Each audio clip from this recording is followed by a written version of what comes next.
I was just minding my business, jellyfishing.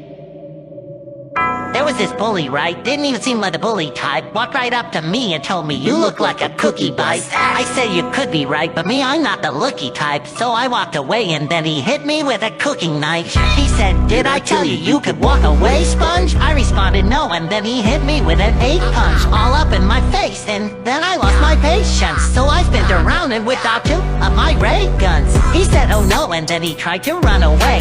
But I said, "Oh no, no, little homie, you messed up my day." So I got up to him and I punched him in the face. He said, "Oh, ha, ha, ha," then he hit me with some mace.